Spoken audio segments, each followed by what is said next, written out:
Hola amigos, este es su programa La Otra Caja de Pandora. Como saben, cada jueves, primero de cada mes y último de cada mes, es la entrega de nuestro programa en estreno.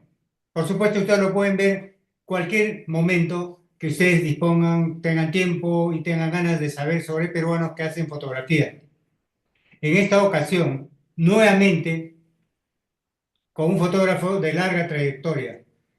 Y nos sorprende con una publicación que en una conversación anterior no nos había anunciado, o al menos no lo recuerdo. Pero bueno, ese es todo, todo autor siempre se reserva el derecho para precisamente sorprender a sus seguidores, a los lectores. En este caso, va más allá de su naturaleza, vamos a decirlo, de ejercer profesionalmente la fotografía en su larga trayectoria. Porque además ha seguido, y él seguramente va a precisar más cosas sobre esto, ha hecho un seguimiento no solamente minucioso, con fuentes verificadas, y él mismo, y damos fe de su palabra, que hace una investigación rigurosa.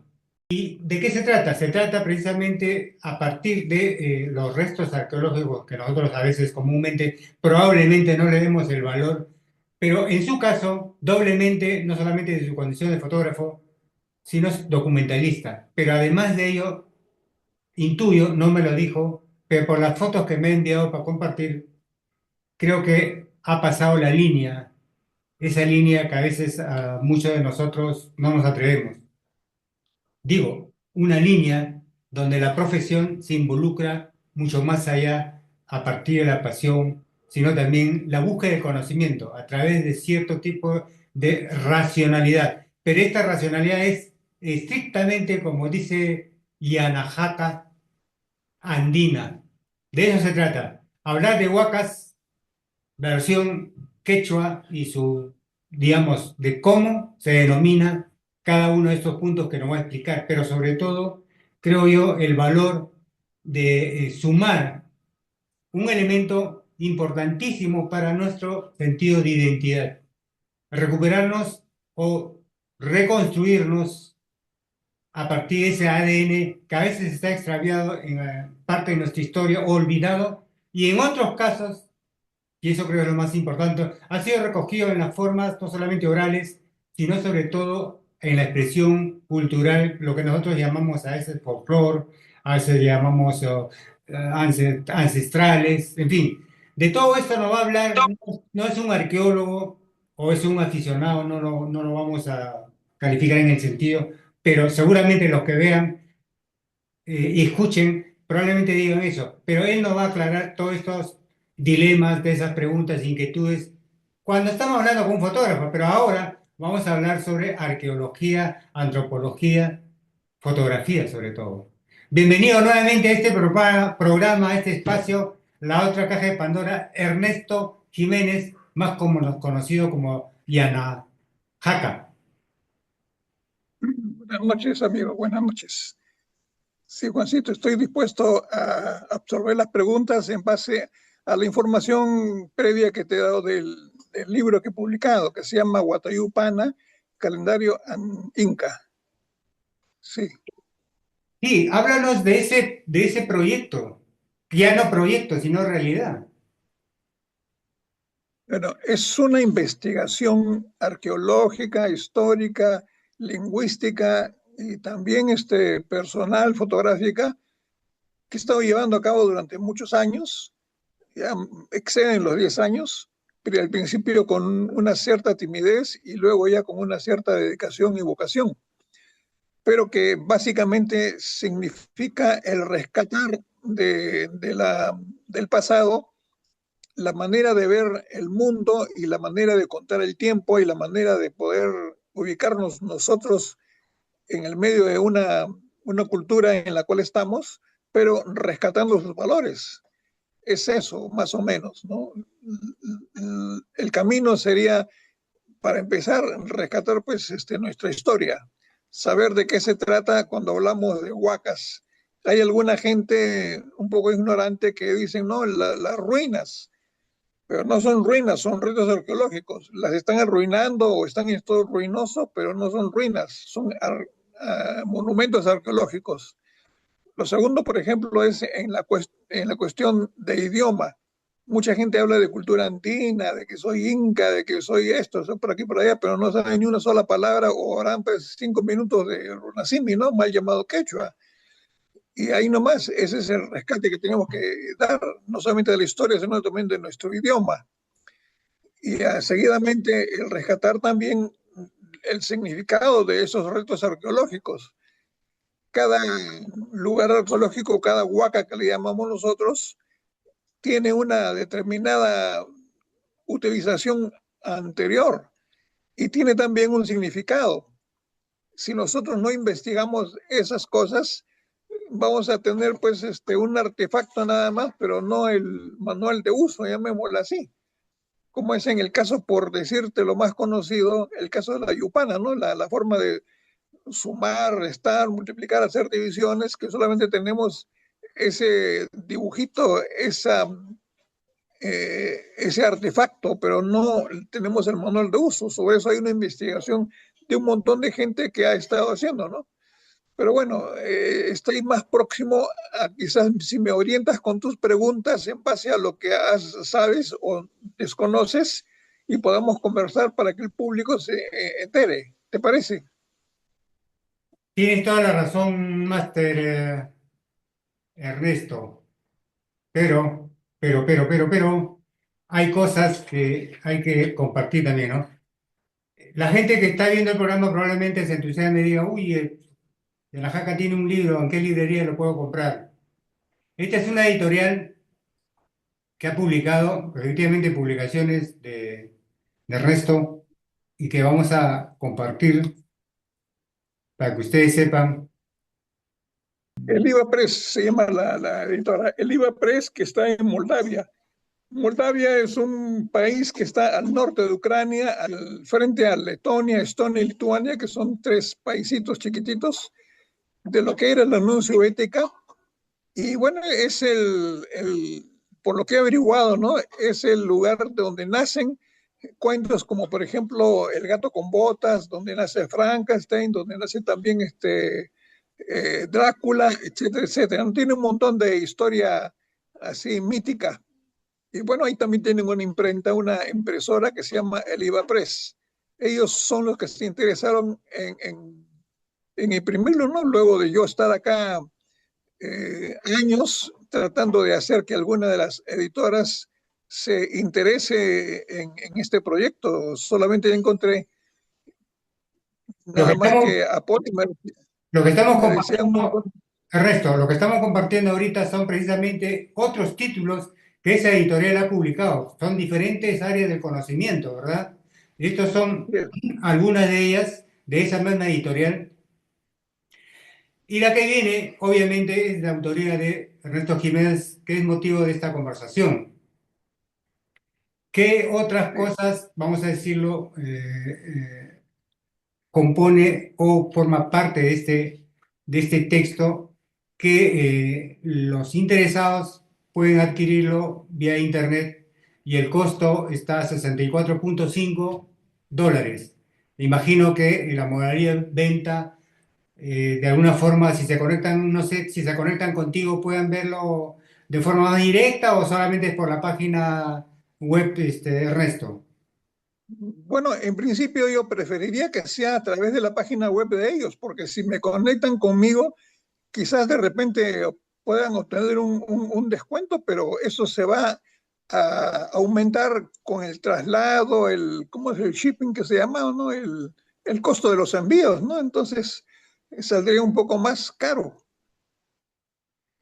Ellos manejan directamente el manejo con la Amazon, que está en la carátula, en el aviso que te he mandado, en donde aparece la figurita para hacerle el QR, ¿no? El Quick Ready, creo que se llama, donde hay un cuadradito y donde está el nombre del libro y también el precio, ¿no?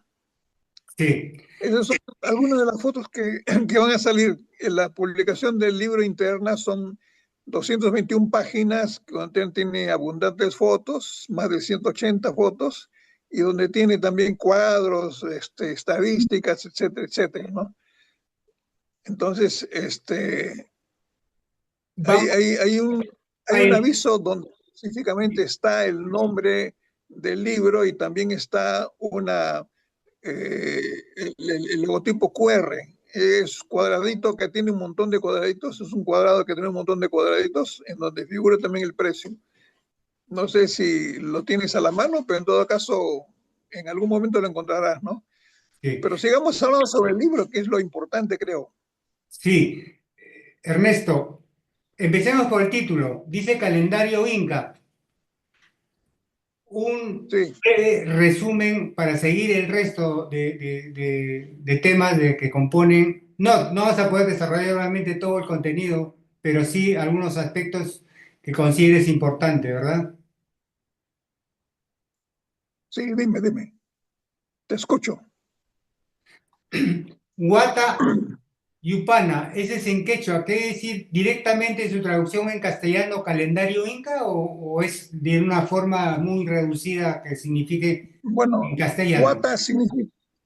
Huata significa año, espacio de tiempo, ¿no? Esa es una definición andina anterior, que es el cálculo de un tiempo alrededor del Sol durante una cantidad de tiempo, ¿no? Que son las 13 lunas o son las 13 meses andinos, meses incas, o son también lo que nosotros ahora le llamamos el año eh, cronológico, ¿no? Que lo contamos con 12 meses. Y el yupana significa para contar. Yupana, yupay es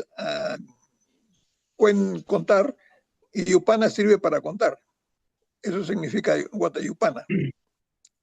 Sí, Parte del contenido, y es una cosa que yo previamente te había preguntado, ¿de qué manera el ciudadano de estos tiempos, el paisano de estos tiempos puede de alguna forma sentirse más cercano a este estudio, a esta publicación que has logrado hacerlo, Ernesto? Y me decías que cercanamente para lo que tú has investigado, a una de las fiestas, como Fiesta de las Cruces, es lo que de alguna manera eh, recoge en una forma contemporánea esas prácticas ancestrales. ¿Eso es lo que me comentabas, Ernesto? correcto, correcto. Solamente quizás hemos saltado una cosa que no estamos seguros de haber sido comprendidos y en el libro lo desarrollo, que es por qué nosotros tenemos que contar con el tiempo del calendario gregoriano, o sea, el calendario romano, y no con el calendario nuestro. Tengamos en cuenta que los judíos, por ejemplo, tienen su propia numeración de años, ¿no? Estamos en el 5700 y pico de años judíos. Los rusos también tenían su calendario y los aztecas y los mayas también tenían su calendario. Los andinos también tenemos el calendario, pues lo que pasa es que no lo usamos o no nos damos cuenta. Y siempre decimos nosotros, ya, Chavín de Wanter son 3.000, 4.000 años antes de Cristo, ¿no? Otros dicen antes de la llegada de los españoles, otros hablan, no, el Tiahuanaco tiene 10.000 años también, ¿no? 10.000 años antes de nosotros, antes de nuestra era, pero estamos contando ahí 10.000 años más 2.000, el año en que estamos ahora, ¿no? Entonces son más de 7.000 años, más de 12.000 años. Y siempre vamos a estar en función de eso, ¿no? Del conteo europeo central del tiempo y no en base a nuestra numeración. Los chinos también tienen su calendario y tienen su numeración de años que es distinta al calendario gregoriano, ¿no? Romano y distinto, ¿no? Entonces, eso es una primera observación, que en el libro la desarrollo con mucho más didáctica, con mucho más tiempo, ¿no? Que tendrían que leerlo. Pero obviando eso, tú me decías de por qué es que nosotros tenemos celebraciones andinas y hay que, entre comillas, hay que creerlas, ¿no? O hay que seguirlas. te digo, la celebración, por decirte de lo que me has dicho, ¿no? De la fiesta de las cruces, es una celebración prehispánica, o sea, desde hace más de 500, 600 años, y que ha estado metida en la mentalidad, en la cosmovisión andina. Y eso nace en base a la observación del cielo, de la parte astronómica, que es la aparición y desaparición de las cuatro estrellas que conforman pues la cruz andina, o sea, lo que se llama la chacana. Y eso aparecen en fechas concretas en los primeros días del mes de mayo. Y hay algunas festividades hablan de la Cruz de Mayo, otros le llaman la Cruz Andina, otros le llaman la Fiesta de las Cruces. Entonces, esas fiestas están reflejadas no solamente en el cosmos, o sea, a través de la observación astronómica, sino están reflejadas en las costumbres andinas, cómo lo han tomado, ¿no? Date cuenta que en los primeros 200 años de invasión, no te hablo de la, entre comillas, conquista, sino de invasión, los primeros 200 años era prohibido el hablar el idioma, era prohibido que le llamen a uno por el idioma andino, ¿no? Tenía que tener pues un nombre cristiano y tenían que usar ropa cristiana, también ropa de los europeos. Entonces fueron así transmitiendo una cultura de la transformación, o sea, de la mutación, y esa cultura de la mutación dio origen a la fiesta de las cruces. Esa fiesta de las cruces es de la cruz andina, de la chacana, de las estrellas que aparecen en el firmamento y que están dadas y están calculadas en base a su aparición a través de los sitios arqueológicos que tienen una ubicación y que sale pues por una cantidad de tiempo en una fecha concreta. Cuando está toda la fecha concreta, ya está la celebración en el máximo, ¿no? Desde que empieza la aparición de la primera estrellita, que es cuatro cruces en forma de X o de más. Entonces la primera va apareciendo en el horizonte, luego la segunda y la tercera y finalmente la cuarta. Esa es la celebración, es lo que dura. Eso es en mayo. Por eso ahí viene la celebración de la fiesta de la Cruz de Mayo. No Ernesto, sé si has visto las fotografías que te he enviado, están marcadas ahí las celebraciones andinas y están también presentes en el caso de Lima, que es la capital de Perú, y que era uno de los lugares religiosos, uno de los lugares donde había esa costumbre de iniciar o de rendir culto a la Pachamama con la salida de esas estrellas, está pues en el Cerro San Cristóbal, que le llaman, ¿no? El Apu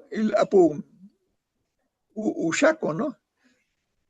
En Pucharo, ¿no es cierto? Entonces, en la parte más alta de la Pupucharo está una cruz, que algunos le llaman cruz andina, ¿no? O cruz, perdón, cruz cristiana, pero no, pues es el reflejo de la cruz andina. Y sí, y en fotografías de ahí está la fiesta de la cruz, pero te mando en fotos también individuales para poder ver mejor, más de cerquita, esas imágenes. Ahí sí, en la está apareciendo un amigo que se llamó Tom Suidema, ¿no? Tom Suidema, como tú sabrás, es el autor de un tremendo libro, ¿no? Más de 800 páginas tiene, creo, que se llama El calendario Inca. Él ha estudiado y yo he conversado con él a través de la web y también personalmente, como estás viendo, y le presentó mi proyecto de calendario andino. Lo hemos discutido, lo hemos mejorado, lo hemos seguido sus indicaciones y eso están incorporadas en la investigación que estoy entregando ahora en el libro que es un calendario Inca, Guatayupana. Dime. ¿eres otro intelectual que sigue los temas? Sí, ese, llamémosle consultor, por así decirlo, es Virgilio Roel Pineda, un economista que tiene una biblioteca, ¿no? 50, 60 libros publicados, en la cual también he estado en contacto con él, hemos discutido, hemos conversado y ha ido mejorando la propuesta a través de los años, conversando con él periódicamente, ¿no? Él es Es de otro, profesión economista, ¿verdad? correcto, a veces no solamente es economista, es antropólogo, investigador de la cultura andina, ¿no? Ujú. Y en este El, caso, el- el tercero es William Burslin, que él es un criptógrafo que vino acá al Perú de 50 años de edad y en ese tiempo, a partir de los 50 años de edad, ha estudiado el mundo andino, comenzó con el idioma, luego fue investigando los dibujitos de los trajes, de los vestidos que tenían los incas que lucían y que están en los dibujitos de Huamán Poma de Ayala y pudo establecer una relación entre uno y otro, ¿no? Estudió también los quipus y estuvo estudiando eso, entonces él propuso un sistema alfabético, ¿no? Que se basa en los números y en la forma de hablar. Entonces, cada número equivale a una figurita, a un diseño que está en los tocapos, que está en los queros, que está en la ropa, en las indumentarias. Y eso es que le dio objeto y propuso el famoso alfabeto inca, ¿no? La forma de hablar, la escritura andina, que fue propuesta desde el año 1950 por Victoria de la Jara, ¿no? Pero como la tildaron de loca, como la tildaron como no era pues del agrado de los científicos, entre comillas, científicos de esa época, del año 50, es que ya no pudo escribir más, ¿no? Y se inhibió. Ella murió después, 20, 30 años después, ¿no? Pero William Burns sí siguió adelante con ese proyecto y hasta plantear el alfabeto inca. Entonces, eso es lo que he estado desarrollando también en el libro que presento ahora a ustedes, ¿no?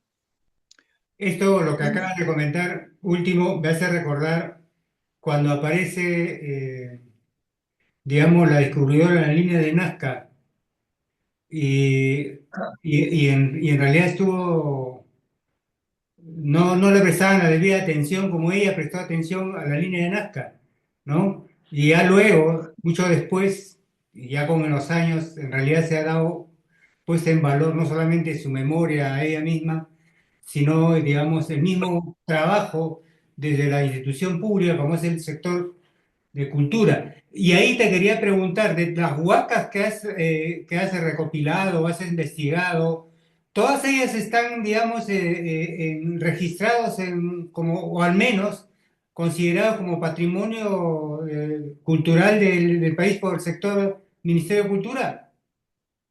mira, una investigación que hice yo en el año 83, 85, si no me equivoco, llegamos a descubrir mediante el inventario de huacas que hay solamente en Lima. Y en Lima en ese momento habían registradas más de 1.200 sitios arqueológicos. Y de los 1.200 en los últimos 5 o 6 años se habían desaparecido, entre comillas desaparecido, quedando solamente 900 sitios arqueológicos en Lima. Y ahora, últimamente, hace unos años, creo un año y medio, 2 años, hay una investigación, un escritor que ha hablado sobre que debemos preservar las huacas de Lima, que son 456. O sea, imagínate que en esos, desde el año 80 hasta el año que estamos ahora, son como 40 años, han desaparecido pues la mitad de las huacas de los sitios arqueológicos, ¿no? Y solamente por una razón bien práctica, porque el, la, el pase a la selva de cemento, o sea, la destrucción de las huacas ha estado más en manos de los actuales pobladores de Lima y alrededores, que son los que han utilizado los sitios arqueológicos como vivienda urbana. Entonces, el lugar donde estoy, por ejemplo, que es Huaycán, ha sido Sí. anteriormente un sitio arqueológico, una zona arqueológica, de las cuales pues el 80% ha sido invadida en forma de viviendas, de zonas vecinales, ¿no? Y solamente queda el 10, 20% que está por investigar, está siendo investigado parcialmente. Bueno, De, en de eso hecho, estamos. sí, de hecho que en Huaycán a la entrada hay una huaca, ¿no? O por lo menos, no sé si todavía quede, pero había Es el un... 20% de lo que había, el 20% de los terrenos que eran arqueológicos. Eso está alambrado, está con tapias y todo lo demás. Resistió a la invasión en los años 80 porque el ejército se instaló dentro de la zona arqueológica, instaló su cuartel. Y ahí, gracias a que el ejército estaba, es que se preservó. No por la concientización de la gente, que se yo, que es sitio arqueológico, como está invadir una huaca, no. La Huaca de Huaycán está rodeada de un montón de viviendas de 3, 4 pisos algunas, ¿no? Y están así, o sea, a metros, o sea, la casa está de 3, 4 pisos y ahí al frente, a 10 metros, 15 metros, está la Huaca. Por- y eso ha sido invadido ahora últimamente, ¿no? Los últimos 5 o 10 años. No te hablo de los 50 o 100 años, no, olvídate. Eso último, hace unos 8 años hubo también un intento de invadir la Huaca por los cerros y eso fue controlado por la policía, con caballos y con helicópteros, ¿no? Con bombas. Cada día hay siempre un lugar arqueológico que se pierde.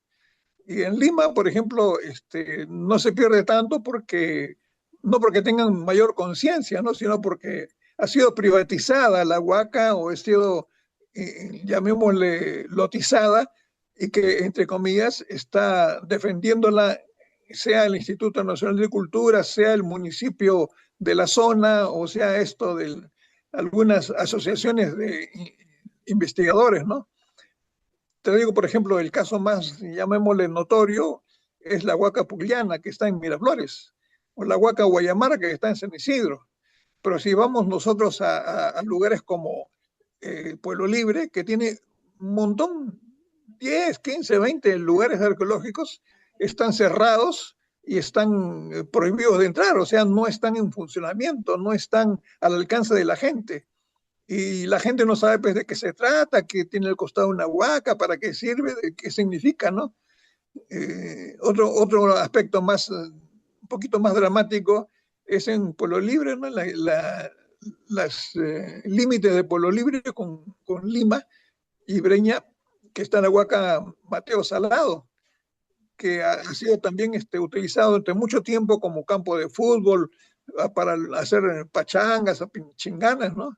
Pero después ya se han puesto un poco más conscientes porque ingresó el municipio con una serie de gente interesada en preservar los restos arqueológicos y ahora está ya como centro de algunas actividades rituales que periódicamente los hacen, ¿no?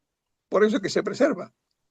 Ernesto, para hacer un ping-pong desde otra perspectiva, para seguir con el tema, eh, hay digamos, dos personajes, cada uno de su orilla, ven desde la perspectiva ideológica estas cosas en su expresión política y cultura. Mario Vargas Llosa, cuando escribe Arguedas, la utopía arcaica, ya la misma, el título dice bastante y toca, creo yo, digamos, de cómo se hace la historia y quiénes digamos, son portadores precisamente de esas significaciones, ¿no? Y en este caso que conversamos y publica ser es uno de los portadores de esto. Y la otra perspectiva, no sé si me equivoque, también está desde la otra orilla, Flores Galindo, ¿no? Esas cosas, ¿cómo juegan en este preocupación, indagación e investigación que has hecho tú, Ernesto? Bueno, en principio el Yachak, el Yachachi, el maestro, para mí el más importante que estaba vivo cuando estaba empezando a tener el mundo andino ha sido pues, José María Arguedas. Él ha traducido el famoso manuscrito de Huarochirí y él ahí ha dado una serie de señas acerca de la cosmovisión andina, ¿no? Sobre lo que significa una y otra cosa, ¿no? Él transcribió, o sea, tradujo del Runasimi al castellano el manuscrito de Santa Cruz Pachacuti Yanquis al Camaigua.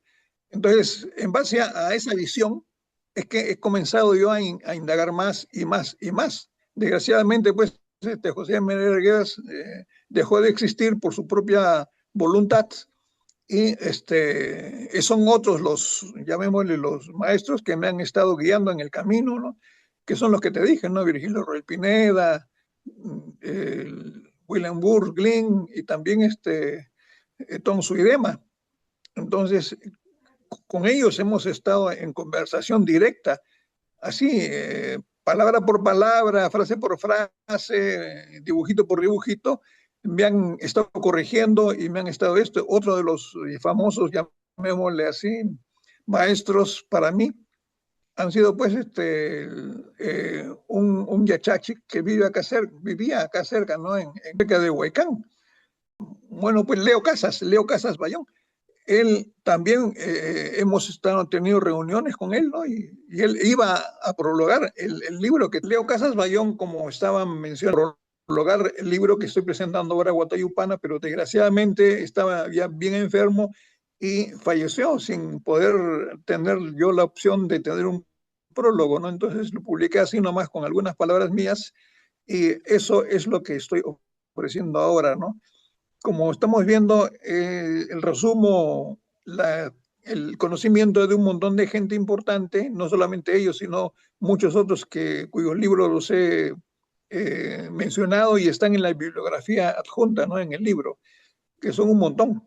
No los tengo en la cabeza todos, pero los que sí, los que tengo en la memoria son con quienes he hablado personalmente. Sí. ¿Me Pero decía Juan? quedaba la otra parte, Flores Galindo, lo que significa precisamente recoger en la actualidad toda esa vertiente, pero en su traducción, digamos, política, cultural, como operatorios de lo que es la sociedad que recoge responsablemente precisamente esa historia, como parte de su memoria. Sí, Flores Galindo fue profesor mío en la Universidad Católica cuando estudié sociología y ahí discutimos y teníamos la oportunidad de conversar, no solamente con él, sino con un montón de gente más sobre buscando el Inca, ¿no? Lo que tú dices, ¿no? Y lo hemos ido más al mundo andino. Entonces, esos conocimientos, esas preocupaciones están impresas también o están, llamémosle así, sueltas dentro de las páginas del libro, ¿no? No he sido ajeno a lo que él ha planteado. Es más, hasta lo he puesto como forma de metodología de investigación al poder descifrar algunos misterios como es la fiesta de las cruces que te mencionaba, así como la fiesta de Santiago, como la fiesta del Chaco y como otras festividades, incluyendo pues la festividad famosísima de Puno, que es en febrero la Candelaria. Entonces, gracias a la metodología impuesta o expuesta por Flores Galindo, es que me he podido introducir en el mundo andino y investigar y traducir esos cosmovisión andina y ponerlas en castellano, ¿no? En pie. Ya Sí, que hablas de castellano, vamos, explícanos qué cosa es un yachachi. ya. Es un maestro, es un profesor, es alguien que sabe mucho más que nosotros y que transmite todas sus experiencias y sus conocimientos a los demás, ¿no? Tú aspiras a ser Ese un es un yachachi. yachachi, tú aspiras a ser un yachachi. No, qué ocurrencia, qué ocurrencia. Y yo no creo, digamos, ser ayacha. Hay mucha gente que se autonombra, ¿no? Se autonombra Inca, se autonombra Apu, se autonombra Yachache, etcétera. Yo creo que estoy muy lejos de poder ir, ¿no? ¿No? Tendría que estar en mejores condiciones de salud y para curarme, mejor dicho, los males que tengo para poder asistir nuevamente a los rituales, ¿no? El ritual más famoso que estoy dejando de lado todavía ha sido pues el del el Coyuriti, ¿no? Que está en el Cusco, donde hay que trepar a miles de metros y llevando un hielo en la espalda, ¿no? Y regresar vivo. Entonces, mientras no logre hacer eso, no puedo considerarme que soy un yachachi, ¿no?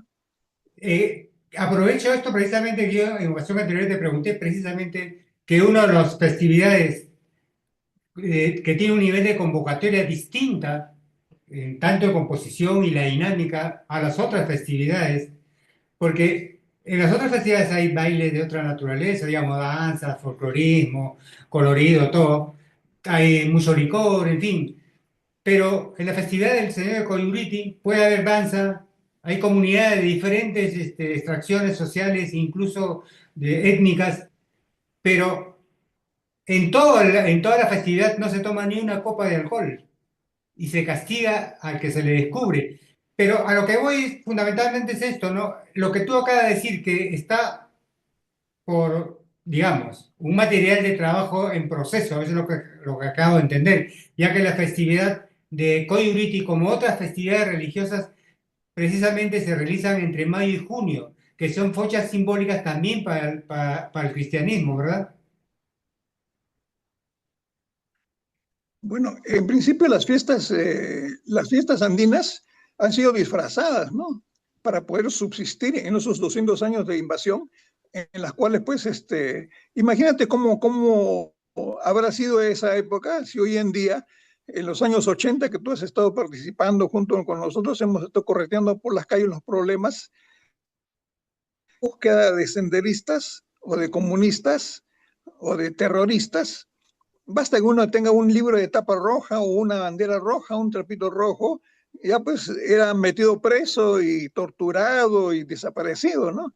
Imagínate cómo habrá sido la época de allá en las cuales estos eventos que estamos viviendo, que hemos vivido en los ochentas, son pues como Boy Scouts frente a lo que era pues el tribunal de la Santa Inquisición, donde era el pescado, digamos, alguien, ahí sí los yachachi, ¿no? O los tarpuntai, o los dirigentes ideológicos, y los amarraban con todos sus instrumentos y los quemaban vivos. Entonces ya el tener objeto ahí tenía que disfrazarlo, ¿no? Por eso es que las celebraciones cristianas religiosas han sido transformadas por el mundo andino para poder subsistir. Eso es lo que se llama la resistencia cultural. Sí. Esa resistencia cultural Eh, pasa por definir, no, mejor dicho, pasa precisamente porque estudiosos, investigadores como tú han podido interpretar y recuperar precisamente parte de esas huellas que la desidia de los organismos responsables digamos, de recuperar y de mantener en realidad, se han ensañado en realidad con nuestra historia, ¿no? Bueno, ahí en esas campañas de extirpación de idolatrías que le llaman, han desaparecido pues muchos repositorios de la cultura andina, han desaparecido quipus, huacos, han desaparecido las quelcanas, un montón de cosas, ¿no?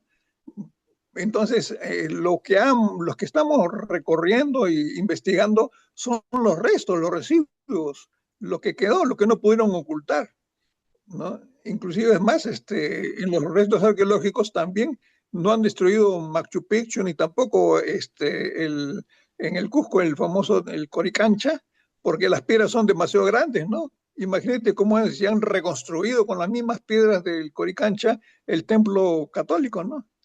Y eso es una forma de poder mostrar su dominancia, su dominación. Este es su programa La Es Otra más o Caja de menos. Pandora. Al escuchar a Ernesto, probablemente en todo lo que va del programa, seguramente pueden decir es arqueólogo, es historiador, es fotógrafo, es periodista, comunicador. Bueno, debemos decir que es todo eso junto y seguramente aún más. Vamos a seguir viendo precisamente lo que él acaba de decir, cómo él encuentra, interpreta y recupera parte de lo que se ha publicado en este texto que estamos, digamos, no digo comentando, sino es una suerte de presentación casi a la comunidad nacional, ¿no? Porque entiendo, tiene hace una semana de publicación, ¿verdad, Ernesto? Sí, correcto, sí. Vamos a compartir precisamente un documento que incorporas en tu publicación y tú nos describes qué es lo que estamos viendo. Claro, eso es parte del registro que Santa Cruz Pachacuti y Yanquizalcamaygua tuvo en su manuscrito que se llama el manuscrito de Huachirí, que es la cosmovisión andina reflejada en dibujitos, ¿no? Donde aparecen los fenómenos arqueológicos, los fenómenos astronómicos, la luna, el sol, las estrellas, las nubes, etcétera. Y también hay la cruz, la famosa cruz, pues, de la Chacana, ¿no? Que está tanto en la parte de arriba, del centro como en la parte del medio, en las cuales habla de la chacana en general, dicen. Entonces, la propuesta que hemos investigado, no solamente yo, con otra gente, es que chacana es una forma de poder expresar el pase de una situación hacia otra, y no solamente se refiere por la forma de la que tiene forma de X o de más o de cruz, ¿no? Sino que es una situación de pasar de una situación a otra. Y eso era lo que llamaban cuando aparecía la Cruz del Sur en la parte de arriba norte, es que era la época del fin de una etapa de frío, etcétera, a la etapa de calor, el fin de una etapa seca hacia una etapa húmeda.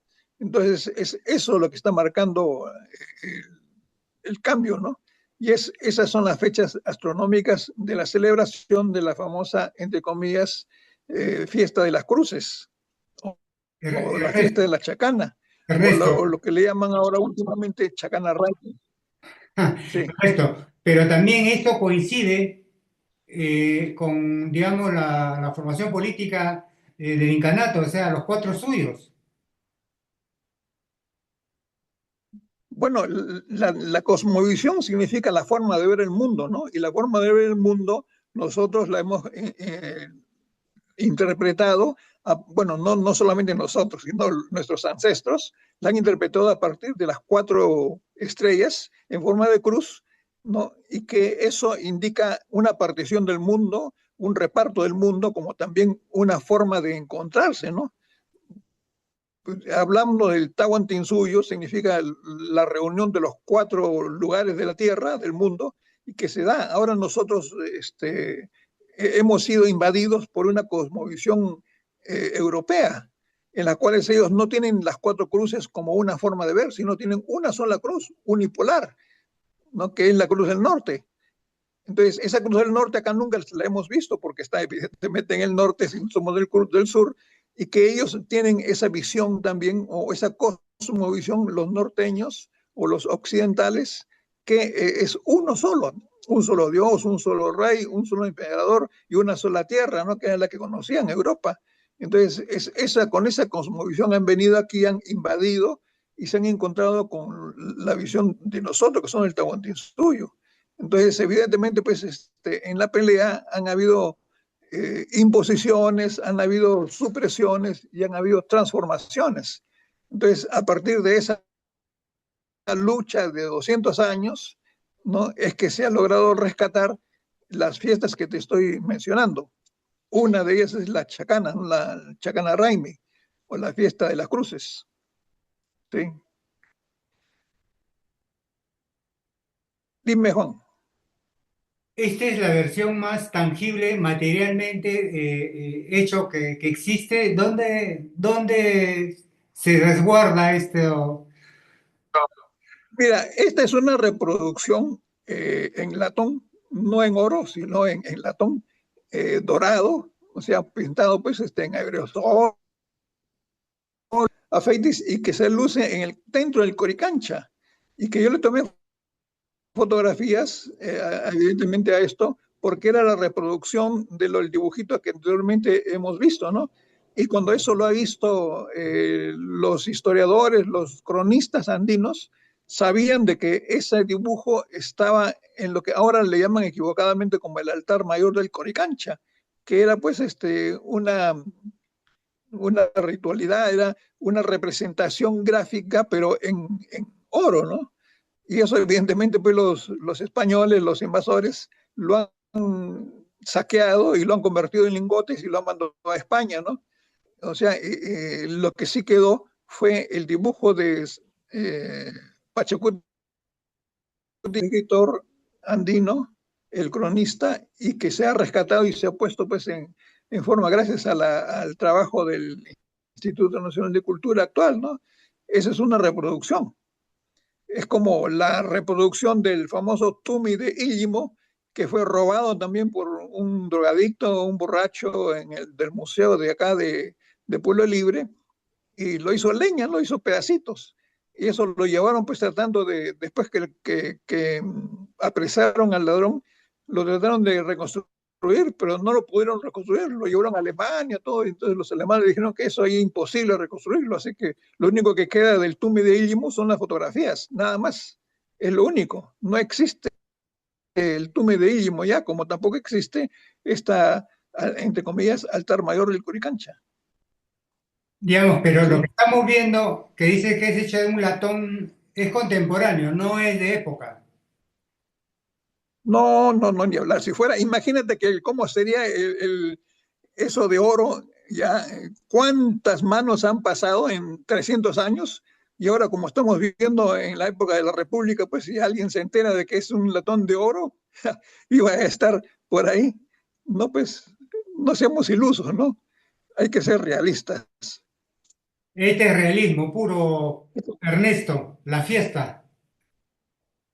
Sí, esa es una de las representaciones de la famosa cruz, ¿no es cierto?, en la cuales llevan los emblemas andinos, que no son pues flameantes, no son como una bandera, ¿no?, sino son como una especie de tapiz. Son, y hechos en esa época nos dan la idea de que eran hechos pues en cuero o eran en lana, qué sé yo, ¿no? Pero nos asunto que no podían ser flameantes y no eran pues como las, como ellas, banderas que hoy en día flamean, ¿no? Como si fueran el Tahuantinsuyo, ¿no? Pues el Tahuantinsuyo tenía sus limitaciones y tenía las limitaciones históricas, ¿no? Y esto es lo que ha llegado. Y si la siguiente foto la podemos ver cómo es que funciona, ¿no? O sea, las danzantes andinos hacen temblar, como estás viendo ahí, en primer sitio, en primer lugar, está esa una ancha, llamémosla así, ¿no? Y que están los colores o están las formas del grupo, de la agrupación. Eso es lo que nosotros entendemos como las enseñas o los emblemas andinos actuales que han podido pasar el rigor de la invasión, ¿no? Esta es Esto una, es una reproducción, sí que es una reproducción arqueológica, ¿no? De una piedra que está pues en Casana, ¿no? Que está entre Cusco y Puno, y que es una representación de lo que era uno de los emblemas, ¿no? Que es, podríamos considerar como la unancha, que son cuadraditos, ¿no? Que estás viendo ahí, que claro, no son ni blancos ni negros, porque el color de las piedras no es blanca ni negra, sino de otro color, pero que te da la idea de cómo debería haber sido esos emblemas, ¿no? Entonces, esos emblemas que estaban en piedra han sido traducidos también o traspasados a, a otras formas, ¿no? Que puedan haber sido de cuero, o puedan ser de lana, o qué sé yo. Además, las banderas que eran pues para las luchas, los combates en el mar. Y aquí pues las peleas entre los propios andinos no han sido pues en el mar, sino han sido en la tierra. Por lo tanto, las banderas de los piratas o las banderas de los españoles o las banderas de los ingleses no funcionan pues como si fueran emblemas andinos, sino son emblemas invasores, ¿correcto? eh, pensando en lo que acabas de decir, hay dos cosas que se me ocurre preguntarte. Es precisamente lo de Huífala, que mucha gente se ha mofado incluso, pero que, digamos, la identidad de Aymara reclama una forma de expresión de colectividad, precisamente el Huifala. Pero a lo que voy en otra forma de pensar es precisamente los símbolos que se utilizan en todas las épocas de la humanidad como forma de empoderarse, como signo de poder. ¿No era también estas estandartes también como signo de poder? Bueno, para empezar, como te decía, los símbolos andinos no han sido pues en forma de banderas, han sido en otras formas. Entonces, eso es ya una manera, llamémosle, occidental y cristiana de ver que todos los símbolos tienen que ser una bandera. No, pues acá el mundo andino no necesitaban esas banderas. Ya te estoy diciendo, lo tenían en la forma en que te estaba mencionando que es una especie de una palito de cruz, un palo mayor, un palo menor, y que ahí colgaban sus emblemas, ¿no? Y los colgaban en ambos lados, o en partidos en dos, o en uno solo. Entonces, esos son los emblemas andinos. Ahora, ¿en qué forma han podido subsistir? Si eran pues de algodón, de cuero, etcétera, los han quemado pues junto con los yachachis, junto con los pajos, ¿no? O sea, con todos los líderes ideológicos han desaparecido. Si fueran en piedra, de repente han quedado, ¿no? Como este caso, ¿no? Pero lo que ha quedado para nosotros es la forma, el diseño, el recuerdo. Y estas formas son el círculo y el cuadrado, como estás viendo ahorita en una ofrenda, en un highway que se llama, ¿no? En la mesa andina. El redondo y el cuadrado son los símbolos que han quedado como parte de la herencia cultural que pudo resistir a la invasión. Es eso. Entonces, las banderas no, pues está reflejada en las danzas también, ¿no? Como estás viendo aquí, la danza en forma circular, ¿no? El círculo se puede dibujar muy bien en las danzas, etcétera, pero cuando se trata de textiles y de piedras, es el cuadrado el que refleja mejor esa identidad. Es más fácil hacer un cuadrado en piedras o en la tierra que un círculo, ¿no? El círculo, date cuenta, ahora tenemos los instrumentos de agromensores, etcétera, pero en ese tiempo no teníamos esa capacidad. ¿Sí? ¿Me escuchas? Sí, sí, sí. Y este precisamente lo que te preguntaba, la Wifala, que tiene, digamos, una continuidad histórica o es sido modificado, o cómo crees que han sido sus orígenes.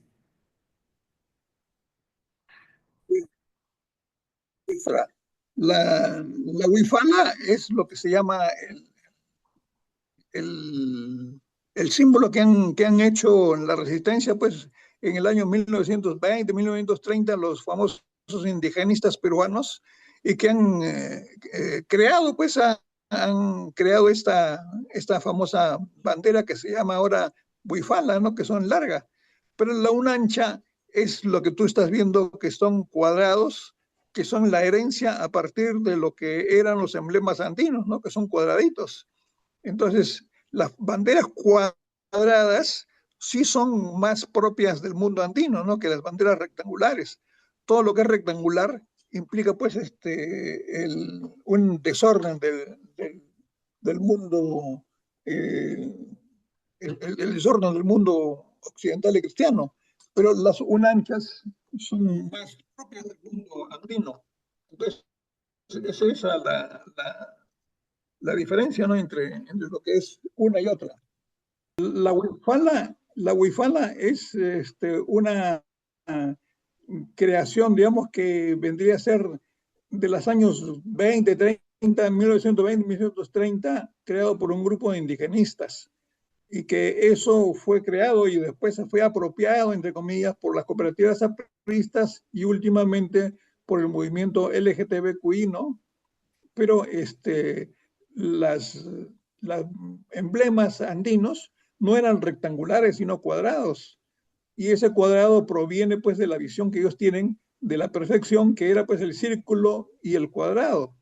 El cuadrado en sus cuatro partes son iguales, todos somos iguales.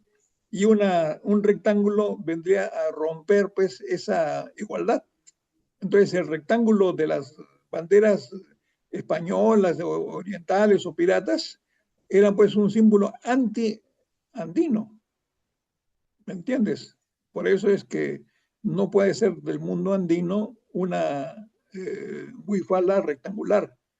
Por eso es que los andinos actuales han transformado esa bandera rectangular en una versión cuadrada. ¿Sí? ¿Está claro?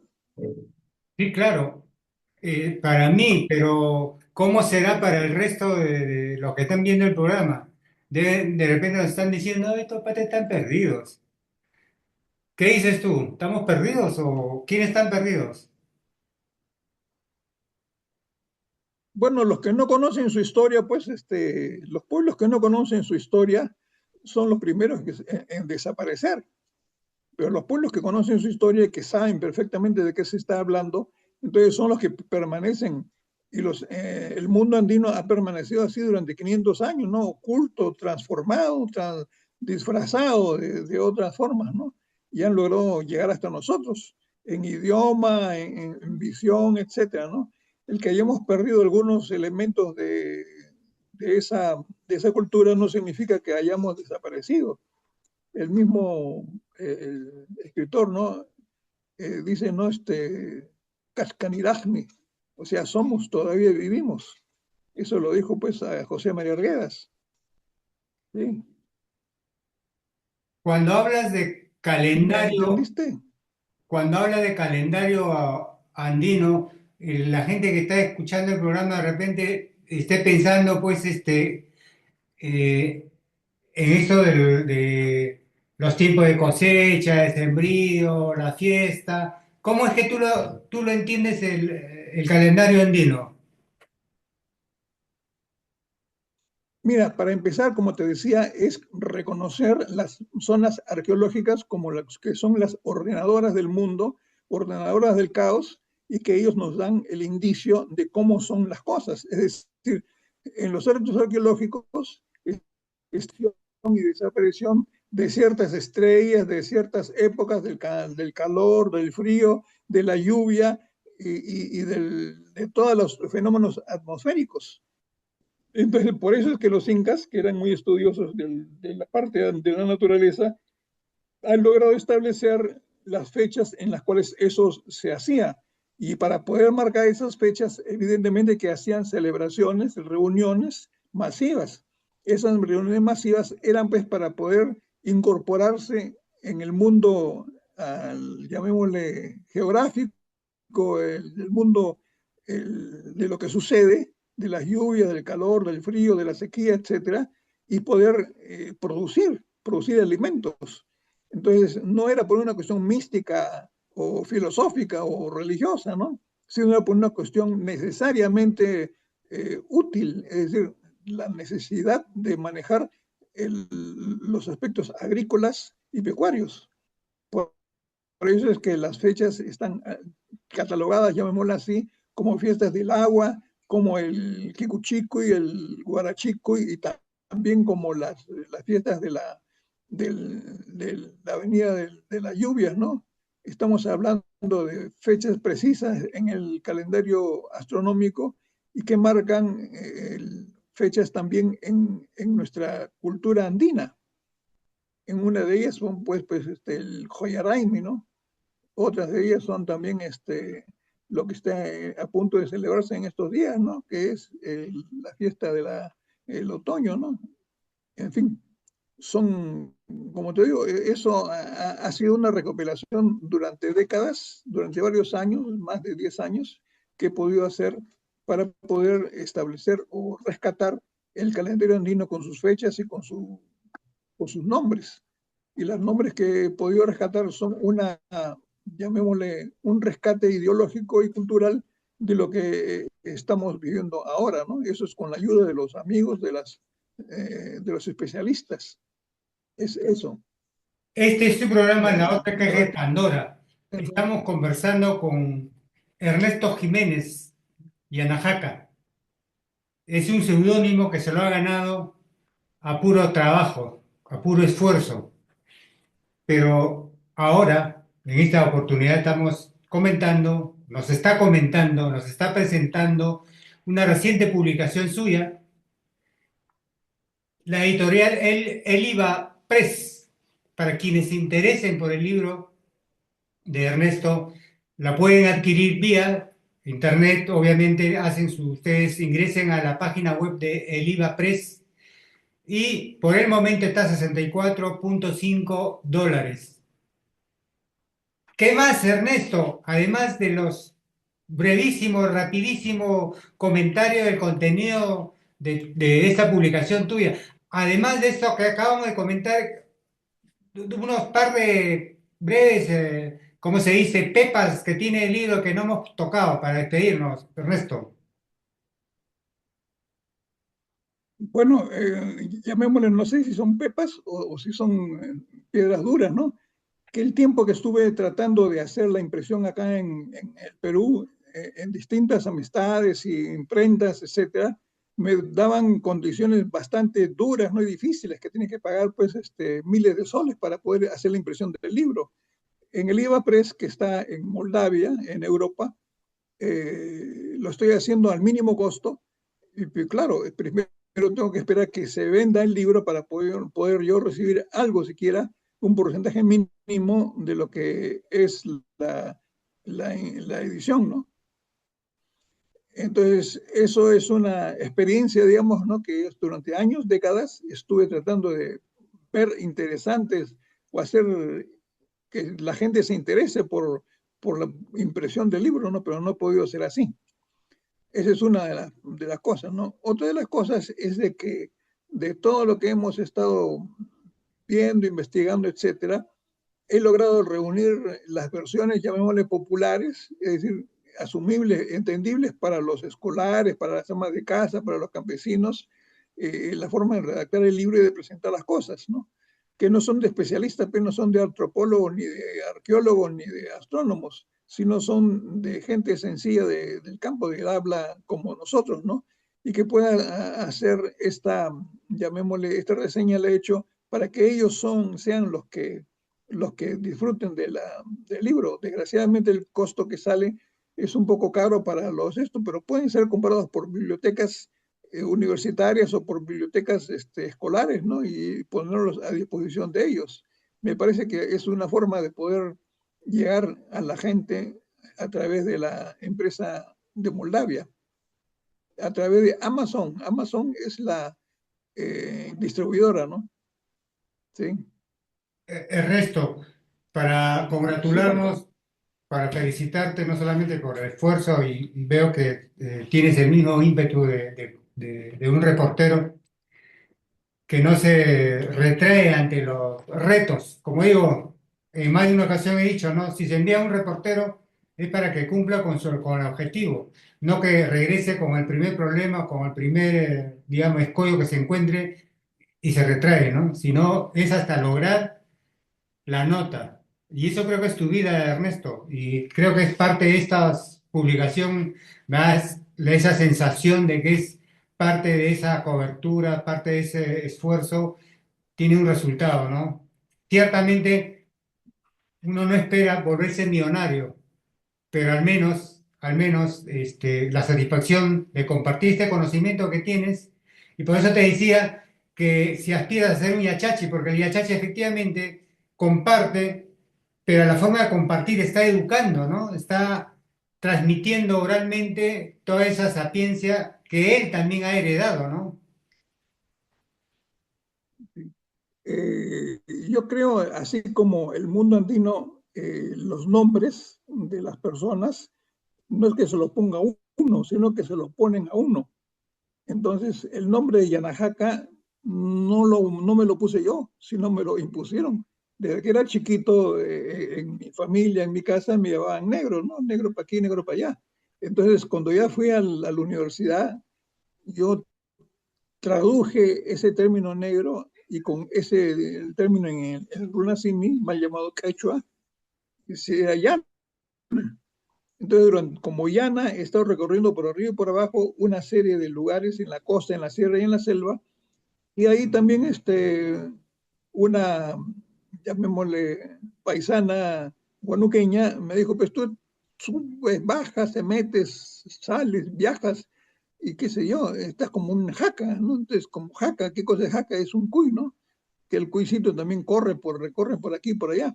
Entonces, de ahí sale mi nombre, Yana Jaca. Entonces, igual los nombres de los cargos, etcétera, no es que se los pone, los nombres andinos también se los ponen la familia y la familia se lo pone a partir de los rasgos que cada uno tiene en su niñez. Y esos rasgos se lo van mejorando, por decir, o aumentando o disminuyendo en base a las experiencias que tengan en la vida. De ahí viene pues los famosos Yankee Salcamayua, ¿no? Yankee Salcamayua, que que tiene todo un trasfondo, que se lo han puesto a Yanquis Alcamaigua o a otro, a Pachacutic, ¿no? Entonces, es toda una historia que cada nombre reserva en su vida. Entonces, cuando yo solamente con ser el difusor de la cultura andina es bastante, ¿no? Eso podría ser el título que más grande que yo pueda. Otro título que sí me lo dieron hace años es el Amachac. Amachac es el protector de las huacas, ¿no? Entonces, como Amachac he estado más o menos también ejerciendo un trabajo rescatando del olvido las huacas como son Yanacoto o las huacas como son pues el Chuquitanta. Entonces, eso ahora ya están caminando con su propio gente alrededor y tienen un complemento de la historia, ¿no? Entonces, es esa la visión que uno tiene, ¿no? No es que uno impone de motu propio, sino que la sociedad le impone a uno y uno lo acepta, ¿no? Los nombres y los cargos. lo Sí, justo como dice algunos colegas, eso es lo justo. Ernesto, gracias por tu tiempo, gracias por compartir esta publicación como, digamos, en este espacio, la otra caja de Pandora. Y lo justo, efectivamente, los autores verdaderos, sin duda, son los reconocimientos que nos ganamos gracias o merituadamente, ¿no? Por nuestra forma de vivir, ¿no? Hay algunos que se merecen de repente los penales, hay algunos los penales, pero un arco, ¿no? Por algunas faltas, en fin. Pero en este caso, lo tuyo, y lo que acabas de comentar, las nominaciones o los títulos, efectivamente, la sociedad o la comunidad, de alguna forma es una forma de reconocimiento, ¿no? La pertenencia a un tipo de comunidad, ¿no? Y te dan pues esta calificación que tú, que bien has hecho una suerte de resumen y parte de ese apelativo, Yanajaca. Pero también, como decía, eres autor no solamente de infinidad de imágenes fotográficas, sino en este caso no sé si será el primer libro o el segundo libro, o tienes proyectado otras publicaciones más. sí, hay varios libros que estoy pendientes todavía de hacer. Estoy buscando quién los pueda imprimir. Son de fotografías combinadas con poesía, son fotografías combinadas con historia, fotografías que hablan por sí mismas, ¿no? Son dos, tres, cuatro libros más que estoy. Uno es sobre un poema de Vallejo, en este cáliz, donde hay más o menos fotos de la época de la guerra que hemos vivido, del 80 al 2000, ¿no? Que son 80 fotos con 80 versos de Vallejo, ¿no? Otra es la historia de San Marcos, de la Universidad Mayor de San Marcos, que son pues de la experiencia que durante 10 años estuve allí, con los actores principales, que son los estudiantes, los alumnos, la policía, las autoridades, los profesores, etcétera, etcétera, ¿no?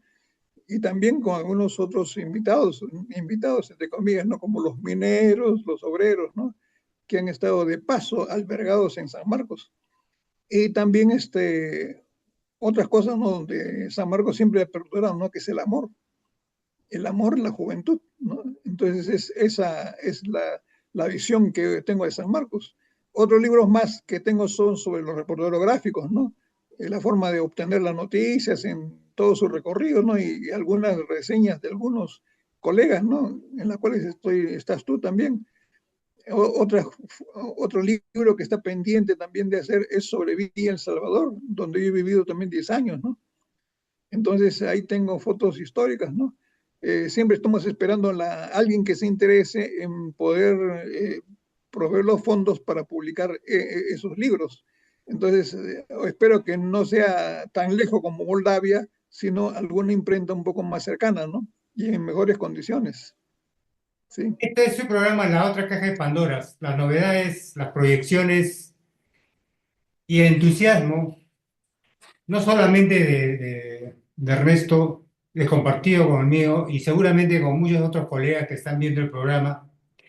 Y si hay, efectivamente, como dice Ernesto, la motivación suficiente para seguir alimentando la memoria, la actividad cultural a partir de publicaciones. Efectivamente, hay organizaciones que pueden financiar, y hablamos organizaciones tipo empresarial, desde bancos, cooperativas, organizaciones de diferente naturaleza que puedan interesarse financiar un bien cultural que seguramente, si hemos hablado de, no sé, Ernesto puede haber recorrido 500 huacas o así fuera 10, pero la multiplicación a partir de una publicación es mucho mayor, es más significativo, ¿no? Que la gente pueda interiorizar a partir de su lectura y motivar, visitar una visión distinta, ¿no? A estos lugares, como el resto mismo dice, por la desidia o por la voracidad de esta forma de desarrollo urbano, ha desaparecido muchos vestigios, ¿no? Que nos entristecen, pero no podemos hacer nada porque ya está, como se dice, consumado. Son cosas consumadas. Evitemos que en el futuro desaparezcan otros vestigios. De eso se trata, creo, también la voluntad de Ernesto precisamente es eso, ¿no? Preservar y recuperar y que lo que existe, lo que se ha mantenido, siga persistiendo a través del tiempo para beneficio de nuestra memoria cultural y social y, como dice el libro, como esa es la propuesta, la apuesta de su libro, Calendario Inca, es precisamente construir, reconstruir, apoyar lo que nosotros llamamos como identidad. Ernesto, un gran abrazo y gracias por esta paciencia, gracias por tus palabras finales y gracias por seguir trabajando, seguir poniendo, como se dice, amor por la camiseta, igual que este programa. Un abrazo, Ernesto. ¿Qué dices? Bien. Hina yatapi wajisha, hina yatapis. ¿En Tupananchis quechua? kama. ¿En quechua? ¿Pajarincama? ¿Purincama? ¿Cómo? Tupananchis kama, tupananchis kama. Hasta algún otro momento propicio, no te preocupes. ¿Hasta otra huaca o hasta otra publicación? No lo sé, pero la vez pasada, la otra reunión, no tuve ninguna publicación todavía, ¿no? Ahora sí la tengo. De repente será para otra ocasión. Ojalá Espero esos que sea, son los espero que mejores sea deseos. antes de mi velorio, pues, ¿no? Dice que los hombres nunca mueren, solo se echan y se duermen. Un abrazo, Ernesto. Bien, un abrazo. Este ha sido su programa La Otra Caja de Pandora. Nos despedimos, Ernesto, que ha comentado su reciente publicación, Calendario Inca, Tiempos